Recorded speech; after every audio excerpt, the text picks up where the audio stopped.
எல்லோருக்கும் வணக்கம். நான் கொஞ்சம் ஜாஸ்தி பேசணும் இன்னைக்கு, பிகாஸ் நிறைய பேரை தேங்க் பண்ணணும் நான். ஏன்னா இன்னைக்கு என்னோட ட்ரீம் கம் ட்ரூ. எனக்கு எவ்வளவோ கொடுத்த கிரேசி மோகனுக்கு நான் திருப்பி கொடுக்க வேண்டிய நாள் இது. ஏன்னா கிரேசி மோகனோட புத்தகங்கள்லாம் டாக்குமெண்ட் பண்ணோன்னு எனக்கு ரவி அப்பாசாமி 2004 என்னை இன்சிஸ்ட் பண்ணிட்டு இருக்காரு. அதெல்லாம் கொண்டு வாங்க, எழுத்து வடிவில் கொண்டு வாங்க, அடுத்த ஜென்ரேஷனுக்கு போய் சொன்னேன். எங்கேயாவது ஒரு லைப்ரரியில் ஒரு புக்கு இருந்தால் கூட 4 பேருக்கு போய் சேரும் அப்படின்ட்டு. ஸோ அதை டிலே பண்ணிட்டே வந்தேன் நான் ரொம்ப நாள். செல்ஃபிஷ் இன்ட்ரெஸ்ட் தான். நம்ம இந்த புஸ்தகமாக போட்டால் வேறு யாராவது ட்ராமா போட்டுருவாங்களேன்னு ஒரு பயம். அதுக்காக தான் நான் டிலே பண்ணிட்டே வந்தேன். இப்போ ஆச்சு எனக்கும் 69 வயசு ஆயிடுச்சு. இனிமேல் 6500 ஷோ போட்டாச்சு. அதனால் சரி, இனிமேல் வேறு யாராவது போட்டால் கூட பரவாயில்ல, பட் நம்ம ரிலீஸ் பண்ணிடணும். It's high time we have to do. நாம் இருக்கும்போதே மோகனுக்கு சில விஷயங்கள்லாம் பண்ணிடணும் அப்படிங்கிறது என்னோட மனசில் இருந்தது. அதில் ஒரு பார்ட்டு தான் இது. சரி, இதை யாரை வச்சு ரிலீஸ் பண்ணுறது? கமல் சாரை விட வேறு யார் இருக்க முடியும் மோகனுக்கு? எனக்கு மோகன், இப்போ எனக்கு கமல். நான் கமலை தவிர வேறு யார்கிட்ட போய் கேட்பேன்? நவம்பரில் அவருக்கு ஃபோன் பண்ணி சொன்னேன், அக்டோபர் நவம்பரில். அவர் சொன்னார், ஏஐ டெக்னாலஜி படிக்கிறதுக்காக நான் அமெரிக்கா போகிறேன் அப்படின்னார். நம்மளாம் பிஎஸ்சி பிகாம் சிஏ அதெல்லாம் படிச்சுட்டு வேலைக்கு போய்ட்டு ரிட்டையர் ஆகும். அவர் 7ஆம் கிளாஸ் தான் படித்தேங்கிற, பட் இன்னும் படிச்சுட்டு இருக்கார் காலேஜில். அதில் என்னெல்லாம் அம்முக்கெல்லாம் பண்ண போகிறான்னு தெரியல ஸோ அவர் என்ன சொன்னால், நீ உனக்கு கஷ்டமாக இருந்தால் நீ ரிலீஸ் பண்ணிக்கோ, டோன்ட் பாதர், நான் என்னோட பிளெஸ்ஸிங்ஸ் எப்பவும் உண்டு, பட் நீ ரிலீஸ் பண்ணிவிடும், அனாவசியமாக எனக்கா வெயிட் பண்ணாது அப்படின்னு. நான் சொன்னேன், இல்லை சார், நீங்கள் தான் வரணும், நீங்கள் ரிலீஸ் பண்ணாதான் அது ஃபிட்டிங்காக இருக்கும் அப்படின்னா. காரணம் என்னென்னா, 79 ட்ரூப் ஆரம்பித்தோம். 79லேருந்து 83 வரைக்கும் சென்னையில், தமிழ்நாட்டில் எல்லா இடங்களிலும் ட்ராமா போட்டிருக்கோம், எக்கச்சக்கமாக போட்டிருக்கோம். பட் அதில் திருப்தி இல்லை, அங்கீகாரம் கிடைக்கல. அன்றைக்கி இருந்து ஜாம்பவான்ஸ் யாருன்னா ஒய்ஜிபி, ஆர்எஸ் மனோகர், சோ, காத்தாடி ராமமூர்த்தி, அந்த மாதிரி ஜெயின்ஸ்லாம் இருக்காங்க. அவங்களுக்கு எதிர இத்தனோட ஒரு புழுக்க மாதிரி நாங்கள் நிற்கிறோம். எப்படி நாங்கள் ஜெயிக்க முடியும்? அதில் இதை விட ஜெயிக்கணும், அந்த பிக் லீக்கில் போய் உட்காரணும் அப்படின்ற ஒரு பேராசை எனக்கு. மோகனுக்கு கிடையாது, எனக்கு அந்த பேராசை இருந்தது, அந்த பிக் லீக்கில் போய் நம்ம உட்காரணும் அப்படின்னு. அதுக்கப்புறம் 83 84 பாம்பே சண்முகானந்தாவில் எங்களை ட்ராமா போடுறதுக்காக கூப்பிட்டாங்க. தேங்க்ஸ் டு காத்தாடி ராமமூர்த்தி அவர்கள். எங்களை பற்றி அவர் 4 வார்த்தை அங்கே சொல்லியிருக்கார், நல்ல நாடகம் போடுங்க. அது காத்தாடிட்டு ஒரு பெரிய ப்ளஸ் பாயிண்ட். அது அவர் போய் அங்கே சொல்லியிருக்கார். சொன்னோடனே எங்களை சண்முகானந்தா சபாவில் எங்களை கூப்பிட்டாங்க. Your honoured to stage your play here, அப்படி தான் லெட்டர் இருந்தது. நாங்கள் அங்கே போய் போட்டோம். அப்போது டைம்ஸ் ஆஃப் இந்தியாவிலேருந்து நாகேஸ்வரன் ஒருத்தர் வந்தார், பெரிய கிரிட்டிக். அவரால் ஒரு ட்ரூப்பை அழிக்க முடியும், ஒரு ட்ரூப்பை முன்னுக்கு கொண்டு வர முடியும், அப்படிப்பட்ட கிரிட்டிக் அவர். அவர் மேடையில் ட்ராமா பார்க்கறதுக்கு முன்னாடி வந்தார், உள்ளே வந்தார். எல்லாம், யார் நீ தான் ஹீரோவா பண்ணுறியா? ஆமாண்ணா. ஸ்கூல்லாம் போயிட்டு இருக்கியா ஒழுங்கா அப்படின்னாரு. சார் இல்லை சார், அதெல்லாம் முடிச்சிட்டா சார், காலேஜெலாம் முடிச்சிட்டேன் அப்படின்னு. அப்படியா, சரி, என்ன, சரி வா பண்ணுங்க அப்படின்னு போய் கீழே உட்காண்டார் ஃபர்ஸ்ட் ரோவில். 4 நாள் ட்ராமா பார்த்துட்டு டைம்ஸ் ஆஃப் இந்தியாவில் ஹெட்லைன்ஸில் போட்டார், கிரேசி மோகன் கேம் சா ஆன் கான்கோர்ட் பாம்பேன்னு. பட் அப்போவும் நாங்கள் இந்த பிக் லீக்கில் சேரல. எங்களை அங்கே அந்த பிக் லீக் பக்கம் கொண்டே வரல. இன்னமும் நாங்கள் கீழே தான் இருந்தோம். இல்லைண்ணா, அது எப்படி அங்கே ரீச் பண்ணுறது, அங்கே ரீச்சே பண்ண முடியலன்னு வந்தது சார் 1988. கிரேசி மோகன் காலையில் லுங்கியை கட்டிட்டு ஆஃபீஸுக்கு போகிறதுக்கு முன்னாடி எங்கள் வீட்டு பக்கத்தில் இருக்க செமெட்ரிக்கு போகிறான். உள்ளேருந்து தாடி வச்சு ஒருத்தர் கூப்பிட்றாரு, உள்ளே வான்னு. ஏன்னா சிமெட்ரியிலேருந்து ஒருத்தர் நம்மளை கூப்பிட்றார் அப்படியே ஒரு திகில் கறந்து பயத்தோடு உள்ளே போனான். உள்ளே போனால் சத்யா அந்த கெட்டப்பெல்லாம் கமல் சார் அங்கே நின்றார். நான் உங்களோட ட்ராமாவில் நிறைய ஃபாலோ பண்ணியிருக்கேன், உங்களுக்கு எழுதுறதுக்கு ஆசை இருக்கா, என்னோட நீங்கள் ஜாயின் பண்ணிக்க முடியுமா அப்படின்னார். சார் கண்டிப்பாக சார், நாளைக்கே ஜாயின் பண்ணிடுறேன் சார் அப்படின்னா. இல்லை, நீங்கள் எங்கேயோ வேலை செய்கிறீங்க போல் இருக்கே அப்படின்னா. இல்லை சார், நீங்கள் சொல்லுங்க, நான் வேலையை விட்டுறேன் அப்படின்னா. இல்லை, வேலையை விட்டா பரவாயில்லையாண்ணா. இல்லை சார், என்னை யாராவது வேலையை விடுன்னு சொல்ல மாட்டாங்களா, அதுதான் எனக்கு பிடிச்ச டைலாக்கு, நாளைக்கே நான் விட்டுறேன் சார் வேலையை அப்படின்னா. அடுத்த நாள் வேலையை விட்டு he join with Kamal sir. No turning back. அப்புறம் கிட்டத்தட்ட 25-30 வருஷம் வசூல் ராஜா எம்பிபிஎஸ் வரைக்கும். இதில் என்ன இங்கன்னா, இலவச இணைப்பு மாதிரி எனக்கு அதில் பெனிஃபிட் அடிச்சுது. கிரேசி கிரியேஷன்ஸ் க்ரோ ஆச்சு ஒவ்வொரு நாளும். அதாவது கமல் தான் ஓனர் அப்படிங்கிற மாதிரி ஒரு ஸ்டேஜில் எல்லாருக்கும் தெரியும். 1991 அந்த ட்ரூப்புக்கு ஓனர் கமல்பா அப்படிங்கிற அளவுக்கு, அந்த அளவுக்கு எங்களுக்கு red carpet. Not only in India but abroad. 18 country போயிருக்கோம் நாங்கள் நாடகம் போட. லிட்டரலாக ரெட் கார்பெட் வச்சு எங்களை கூட்டாங்க. மோகன் ஃபோட்டோ இங்கே இருக்கும், கமல் சார் ஃபோட்டோ இங்கே இருக்கும். ஒரு நாளைக்கு கூட அவர் அதுக்கு அப்ஜெக்ட் பண்ணதே இல்லை. ஒரு நாளைக்கு அப்ஜெக்ட் பண்ணதில்லை. அப்படியே தண்ட்ரஸாக போகும் எங்கள் நாடகங்களாம் வித் கலெக்ஷனோட. அமெரிக்காவில் மட்டும் 160 ஷோ நாங்கள் வந்து ஹவுஸ்ஃபுல் ஷோஸ் போட்டிருக்கோம் அமெரிக்காவில் மட்டும். அப்போ கூட கமல் சார் சொல்லுவார் மோகன்ட்ட, ரொம்ப நீங்கள் இதெல்லாம் தரத்துக்கு இறக்கிங்கெல்லாம் போகாதீங்க, நல்ல டிமாண்ட் பண்ணுங்க எல்லாம் அப்படின்னா. டிமாண்ட் பண்ணி 2012-16 சாக்லேட் கிருஷ்ணா, கூகுள் கடவு கஜன் அவ்வளோ சக்ஸஸ்ஃபுல்லாக போட்டோம். Thanks to Kamal sir. மற்ற ட்ரூப் மாதிரி ஒருத்தர் 2 பேர் இங்கேருந்து போய் ட்ராமா போடுறதில்ல. நாங்கள் 12 பேர் இங்கேருந்து கிளம்பி போய் ட்ராமா போட்டு வந்தோம். ஸோ அதெல்லாம் வந்து எங்களுக்கு கிடைச்சதுக்கு காரணம் கமல் சார். மோகன் சொல்கிற மாதிரி சிட்டியில் நான் ட்ராமா போட்டால் என்னோட விசிட்டிங் கார்டு கமல், அப்ராடில் நான் ட்ராமா போட்டால் என்னோட விசா கார்டு கமல் அப்படின்னு மோகன் சொல்லுவான். அது ரொம்ப ட்ரூ. இன்ஃபேக்ட் மோகனுக்கு அந்த அவர் கமல் சார் ஃபேமிலியே ரொம்ப பிடிக்கும், எல்லாரையும் ரொம்ப பிடிக்கும். தன்னுடைய யங்கர் பிரதர் மாதிரி தான் அவன் கடைசி வரைக்கும் பார்த்தான். ஒரு சின்ன ஒரு ஜோக் சொல்கிறேன் உங்களுக்கு. ரவி அப்பாசாமி இங்கே இருக்கார் இல்லையா, ரவியோட ஃபாதருக்கு 80th பர்த்டே அன்றைக்கி மெட்ராஸில் இருக்கிற நிறைய பேரை கூப்பிட்டுருந்தாங்க அந்த ஃபங்க்ஷனுக்கு. என்னையும் மோகனையும் கூப்பிட்டுருந்தார் ரவி. நான் ட்ராமா முடிச்சு நேராக அங்கே போயிட்டேன். மோகன் வீட்டுக்கு போயிட்டு வரேன். அவன் அந்த சாமியெல்லாம் கும்பிட்டு அந்த குளிச்சுட்டு அதை நெத்திக்கெல்லாம் இட்டுன்னு அதுக்கப்புறம் தான் வருவான். நான் போயிட்டு அங்கே வரேன் அப்படின்னு சொல்லிட்டு அவன் வீட்டுக்கு போயிட்டான். நான் இங்கே போயிட்டேன் ரவி வீட்டுக்கு. வாசலில் சாருவண்ணா உட்காந்துருந்தார், கமல் சாரோட பிரதர். பாலாஜி வா வா வா வா வா வா வா அப்படின்னு உட்காந்துக்கோ, என் பக்கத்தில் உட்காந்துக்கோ அப்படின்னு ரைட்டில் என்னை உட்காத்தி வச்சார் அந்த சேரில். எனக்கு ஒன்று ரொம்ப பிடிக்கும் ஐயா, என்னோ தெரில, இங்கே எனக்கு உங்கள் பேரில் ஒரு பெரிய ஒரு அபிமானம் உண்டு.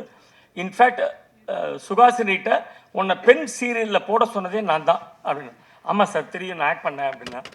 உனக்கு இன்னொன்று சொல்லட்டுமா? சொல்லுங்க சார். உங்கள் அண்ணாவோட எனக்கு ஒன்றை தான் பிடிக்கும் அப்படின்னு.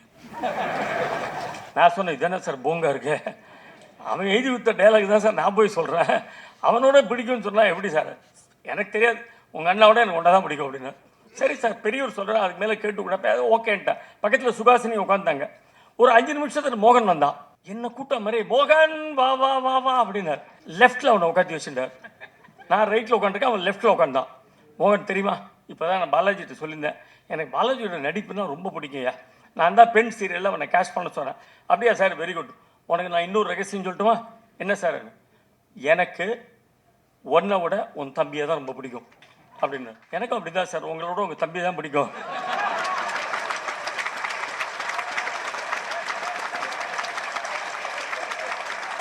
உடனே சுகாசினி சொன்னாங்க, ஏன்பா டைலாக் ரைட்டர்கிட்ட போய் வச்சுக்கிறியப்பா, அவர் உடனே எழுதி கையில் கொடுத்துட்டாரு அப்படின்னு. அந்த மாதிரி. ஸோ கமல் சார் இங்கே வந்து தான் எங்களுக்கு ரொம்ப பெருமை. கண்டிப்பாக இன்னைக்கு மோகன் இந்த கூட்டத்தில் எங்கேயோ உட்காந்து அவர் அங்கே பார்த்துட்டு இருப்பான். ஷுவர், ஐம் ஷுவர், கண்டிப்பாக பார்த்துட்டு இருப்பான். அவனுக்கு அவ்வளோ திருப்தியாக இருக்கும் கமல் சார் வந்து இன்னைக்கு வந்தது. அதே மாதிரி திரு ரவி அப்பாசாமி, என்னுடைய மென்டார் ரவி அப்பாசாமி, நான் ரொம்ப ப்ரௌடாக அதை சொல்லிக்கிறேன்.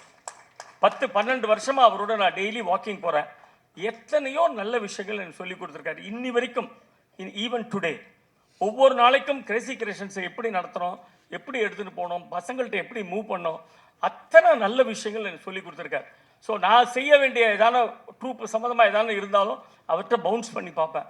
அவர் சொல்ல வேண்டாம் இது பண்ணாத, இட்ஸ் நாட் குட், அந்த மாதிரி பேசக்கூடாது அப்படி. சிலதெல்லாம் வந்து இப்படி சொல்லு, இது நல்லா இருக்கும் அப்படிம்பார். So for all that he has given to me, I really thank him Ravi Appasamy. ஏன்னா ரொம்ப கஷ்டமான டயத்தில் கிரேசி கிரியேஷன்ஸ் இருந்தபோது அவர் பக்கத்தில் இருந்து எங்களை தூக்கி விட்டார். அதை வந்து மறக்கவே முடியாது என்னால். தென் KS ரவிக்குமார், எனக்கு அவர் ஸ்கூல் மேட். உங்கள் எல்லாருக்கும் தெரியாத விஷயம், கிரேசி மோகனுக்கு ஃபிலிம் மேட் அவர். நாங்கள் வந்து 2nd standard 3rd standard 4th standard ஒரே ஸ்கூலில் பான்செக்கர்ஸ்னு ஒரு கான்வெண்ட்டில் படித்தோம் நாங்கள். எனக்கு ஐ ஸ்டில் ரிமெம்பர், அன்றைக்கே ஒரு ஒயிட் அம்பாசடரில் வருவார் அவர் ஸ்கூலுக்கு. சார் கரெக்டாக ஞாபகம் இருக்கா? அவர் பிரதர் ஒரு சிஸ்டர் 3 பேர் வருவாங்க.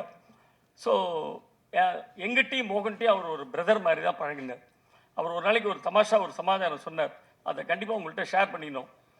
அதாவது தெனாலி படத்துக்கு புக் பண்ணோடனே கமல் சார் சொன்னால், நீங்கள் போய் ரவிக்குமார்கிட்ட பேசிக்கோங்க, அவர் தான் ப்ரொடியூசர், அவர்கிட்ட போய் பேசிக்கோங்க அப்படின்னார். சரிங்க, ரவிக்குமார்கிட்ட வந்து மோகன் ஆஃபீஸுக்கு போனார். அப்போ ரவிக்குமார் என்ன பண்ணார், இது மாதிரி நாளையிலேருந்து நீங்கள் எழுத ஆரம்பிச்சிருங்க சார், இந்தாங்க உங்களுக்கு அட்வான்ஸ் அப்படின்னு சொல்லிட்டு 50,000 ரூபாய் கேஷ் கொடுத்தார். மோகன் சொன்னால், அஜிச்சோ சார் கேஷ் எல்லாம் கொடுக்காதீங்க சார், எங்கள் அப்பா திட்டுவார் சார் அப்படின்னா. சார் என்ன சார் இது அப்பா திட்டுவான்றீங்க? என்ன சார் சினிமாவுக்கு வந்துட்டீங்க, இவ்வளோ பெரிய பையனாக இருக்கீங்க, அப்பா திட்டுவான்னு சொல்லி எடுத்துகிட்டு போங்க சார், கேஷ் தப்பு இல்லைன்னு. இல்லை சார் அக்கௌண்ட் பண்ணாமல் வாங்கக்கூடாதுன்றார் எங்கள் அப்பா. அக்கௌண்ட் பண்ண சரி இந்த பாருங்கள், நான் வந்து ரிசீட் போட்டிருக்கேன், கவலையே படாதீங்க, 50,000 ரூபாய் எடுத்து போங்கண்ணா. சார் நான் அந்த போடணும், நீங்கள் கீழ்ச்சி போட்டிங்களா, நான் என்ன பண்ணுறது அப்படின்னா. என்ன பெரிய வம்பா போச்சு அவரோட. சரி கொண்டாங்க, நான் உங்களுக்கு செக்கு தரேன் அப்படின்னு சொல்லிட்டு அப்புறம் பாவம் செக்கு கொடுத்தார். Such a nice person. அதாவது ஒவ்வொரு படமும் முடிஞ்ச உடனே அந்த final payment I still remember. அவர் ஒய்ஃபோட எங்கள் வீட்டுக்கு வந்து எங்கள் அப்பா எதிரில் மோகனுக்கு கொடுத்துட்டு போவார். அவர் படங்கள் ஓடுறதுக்கு இன்னொரு காரணம் இதுதான் நான் சொல்லுவேன், அந்த குட்னஸ் அவருக்கு. தென் திரு ஜெயராமன் அவர்கள், what a wonderful artist, what a wonderful artist. ஒரு 2 நிமிஷத்தில் அத்தனை பேரையும் அட்ராக்ட் பண்ணிட்டாரு. அந்த பொன்னியின் செல்வன் அந்த விழாவில் அந்த படத்துக்கு கூட இவ்வளோ லைக்ஸ் வந்திருக்குமான்னு தெரியல. மணி பசிக்கிறது, மணி மணி மணி சாப்பாடு மணி. அது வந்து சொல்லாதவங்களே கிடையாது, அது கேட்காதவங்களே கிடையாது, பார்க்காதவங்களே கிடையாது. அப்பேற்பட்ட ஒரு சமாச்சாரம் அது. சச்ச பிரில்லியன்ட். இப்போ கூட கமல் சார் ஒரு அருமையான ஜோக் ஒன்று சொன்னார். அவர் ஜெயராம் அங்கேருந்து வந்துட்டு, அவருக்கு இப்போ நான்லாம் ஸ்டூல் போட்டு மேலே நின்று பேசுகிறேன், ஜெயராம் அங்கேருந்து வந்துட்டு கீழே இறங்கி வந்துட்டு இப்படிலாம் போட்டு இதெல்லாம் பண்ணிக்க வேண்டியிருக்கு, எனக்கு நான் என்ன செய்யறது, ஒசரமாக வந்துட்டேனே அப்படிங்கிற மாதிரி அவர் சொல்லியிருந்தார். உடனே கமல் சார் சொன்னார், பாருங்களேன் என்ன தற்பெருமை பாருங்களேன் அப்படிங்கிற. என்ன ஒரு தற்பெருமை பாருங்களேன். அது மாதிரி ஜெயராமன் சார் வந்தது எனக்கு நிஜமாவே ரொம்ப சந்தோஷம் சார். அலையன்ஸ் ஸ்ரீனிவாசன், அதாவது ஏன் வந்து அலையன்ஸ் பிரஸுக்கு மோகனோட புஸ்தகங்கள்லாம் கொடுத்தோம் அப்படிங்கிறது என்னென்னா, மோகனுக்கு ஸ்ரீனிவாசன்கிற பேரில் ஒரு பெரிய அட்டாச்மெண்ட் உண்டு, ஒரு சென்டிமெண்ட்டே உண்டு அவன் லைஃப்பில். பிகாஸ் எங்கள் மாமா ஸ்ரீனிவாசன் சின்ன வயசுலேருந்து மோகனை எடுத்து வளர்த்து, மோகனை அவ்வளோ கொஞ்சினவர் எங்கள் மாமா. அவன் பிறக்கிறதுலேருந்து அவன் கூடவே இருந்து அத்தனை பண்ணியிருக்கார். ஸோ அந்த ஸ்ரீனிவாசன் மாமாட்ட அவனுக்கு ரொம்ப அட்டாச்மெண்ட் உண்டு. அவர் ஒரு ஸ்ரீனிவாசன். தென் எங்கள் troupe secretary G Srinivasan, Vasu 2வது ஸ்ரீனிவாசன். அவன் லைஃப்பில் எத்தனை ஸ்ரீனிவாசன் வந்திருக்காங்க பாருங்கள். தென் அவனோட ஃபஸ்ட் எம்ப்ளாய்மெண்ட் வந்து சுந்தரம் கிளேட்டன், வேணு ஸ்ரீனிவாசன், அங்கே ஒரு ஸ்ரீனிவாசன். தென் ஆனந்தவுடனில் அவனை நிறைய எழுத சொல்லி, கட்டுரைகள் கதைகள் அதெல்லாம் எழுத சொல்லி அவனை என்கரேஜ் பண்ணது வி ஸ்ரீனிவாசன், ஆனந்தவுடன் எடிட்டர், விஎஸ்வின்னு சொல்லுவோம் நாங்களாம் அவர். தென் அவனுக்கு டெய்லி வெத்தலை சிவில் பாக்கு புகையில வாங்கிட்டு வருது 45-50 வருஷமாக. ஸ்ரீனிவாசன் எங்கள் மாமா பையன், உங்களுக்கு தெரியும், ஆச்சானி. அவர் வந்து கமல் சாருக்கே ரொம்ப ஃப்ரெண்டு. மோகன் அதை வெத்தலை சிவில் வாங்கிட்டு வந்தோன்னா அப்போ கமலோட பேசிகிட்டே இருப்பான். ஒரு நிமிஷம் இல்லை கமலோட பேச அப்படிமா. அவரோட 15 நிமிஷம் பேசிட்டு இருப்பார். ரொம்ப இன்னசென்ட். கமல் சொல்கிறார், நம்ம எல்லாருக்குள்ளேயும் ஒரு ஆச்சானி இருக்கான் சார் அப்படிம்பார். அந்த மாதிரி அந்த ஸ்ரீனிவாசன். கடைசியாக பரமக்குடி ஸ்ரீனிவாசனோட மகன் திரு கமல். எல்லாமே மயிலாப்பூரில் அமைஞ்சது அவனுக்கு. எங்கள் பாட்டி சொல்லுவா, நீ மயிலாப்பூர் தாண்டி போய் சம்பாதிக்காத, மயிலாப்பூரில் இருந்துரும் அப்படின்னா. அப்போ எங்கள் பாட்டிகிட்ட வந்து சொன்னால், வேலையை விடும்போது, நீ தானே சொன்ன மயிலாப்பூரில் இருந்து நாளைக்கு ராஜ்கமல் இன்டர்நேஷ்னல் கூப்பிட்டுருக்காங்க, நாங்கள் போயிடுறேன் அப்படின்னா. போயிடுறா, பெஸ்ட்டாக தான் உனக்கு அப்படின்ட்டா. ஸோ மயிலாப்பூரில் பிஎஸ்சி ஸ்கூல், மயிலாப்பூரில் கமல் ஆஃபீஸு எல்லாமே அவனுக்கு, நாரதான் சபா மயிலாப்பூர் எல்லாமே அவனுக்கு மயிலாப்பூரில் அமைஞ்சது. தென் காத்தாடி ராமூர்த்தி அவர்கள். இந்த நாடகம் போடும்போது நான் வந்து காத்தாடியோட நாடகத்தையும் கிரேசி மோகன் எழுதினது இங்கே கொண்டு வரணும்னு நினச்சேன். அவருக்கு ஜஸ்ட் ஒரு ஃபோன் பண்ணி தான் கேட்டேன், உங்கள் நாடகத்தையும் நீங்கள் கொடுக்கணும், தாராளமாக எடுத்துக்கோ, அதோடு சேர்த்து இதையும் பண்ணிவிடும் அப்படின்னு. அந்த ஏன்னா மோகனோட நாடகங்கள் காத்தாடி தான் அதை பெரிய லெவலில் கொண்டு போய் ஆடியன்ஸ்ட்டை சேர்த்தார். நாங்கள்லாம் ஏதோ 10% 20% நடித்தோன்னா 90% அதுக்கு வேல்யூ கொடுத்தவர் காத்தாடி ராமூர்த்தி. ஸோ அவரை எங்களால் மறக்கவே முடியாது. இது ரொம்ப அற்புதமான ஃபங்க்ஷன். இதுக்கு அடுத்தது வந்து கிரேசி மோகனோட வெண்பாக்கள், கவிதைகள், அவருடைய பெயிண்டிங்ஸ் 500 பெயிண்டிங் இருக்குது கிரேசி மோகன். அதுவும் ரவிவர்மா பெயிண்டிங்லாம் ரொம்ப தத்துரூபமாக அப்படியே ஒரு 30-35 பெயிண்டிங் அவர் பண்ணியிருக்காரு. அதெல்லாம் எடுத்து பாதுகாத்து வச்சுருக்கோம். எல்லாத்தையுமே அதையும் புஸ்தகமாக கொண்டு வரணும் அப்படின்னு எனக்கு ஒரு பெரிய ஆசை இருக்குது. அதுவும் அலையன்ஸ் ஸ்ரீனிவாசன் அவர்கள் செய்வார் அப்படின்ற நம்பிக்கை எனக்கு இருக்குது. ஏன்னா தன்னுடைய எல்லா படைப்புகளும் மயிலாப்பூரில் இருக்கணும்னு அவன் விரும்பினான். அதனால தான் அலையன்ஸ் ஸ்ரீனிவாசனை நான் கேட்டேன், அவர்கிட்ட போய் இதை பண்ணிடணும் சார் அப்படின்னு. 35 வருஷமாக நான் அடிச்சுக்கிறேன் சார், நீங்கள் தான் வரல அப்படின்னார். ஸோ அதையும் கவிதைகள் எல்லாத்தையுமே வந்து அவர் மூலியமாக நாங்கள் கொண்டு வர போகிறோம். ஐ திங்க் நான் நிறைய பேசிட்டேன், ரொம்ப சந்தோஷமாக இருக்குது. என்னோடய ஹாப்பியஸ்ட் டே இன்னைக்கு. மோகன் இருந்த வரைக்கும் நான் மேடையில் வந்து ரொம்ப பேசினதே கிடையாது. முதல் முறையாக என்னை பேச வச்சுருக்கான் மோகன். அதுவும் கமல் சாருக்கு முன்னாடி அதிபசித்தனமாக இருந்தால் மன்னிச்சுக்கோங்க சார். ஷோ சார் வந்து அலையன்ஸ் ப்ரெஸ்ஸுக்கு பப்ளிகேஷன்ஸுக்கு நிறைய புஸ்தகம் போட்டிருக்கார். அவர் தன்னோட படைப்புகள் எல்லாம் அலையன்ஸுக்கு தான் கொடுத்துருக்கார். அவர் அந்த ரிலீஸ் ஃபங்க்ஷன் முடிஞ்ச உடனே ஆடியன்ஸில் இந்த மாதிரி உட்காந்துருக்கும்போது இப்படி எடுத்து அந்த புக்கை பார்த்தாராம். பாருங்களேன், அலையன்ஸ் பப்ளிகேஷன் 100 வருஷமாக இருக்கா சார் அப்படின்ட்டு. தமிழ்நாட்டில் எனக்கு தெரிஞ்சு ஒரே அலையன்ஸ் பிரியாமல் இருந்தது இதுதான் சார்.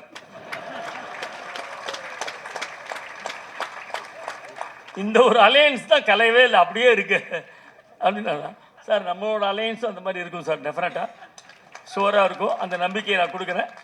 Thank you very much.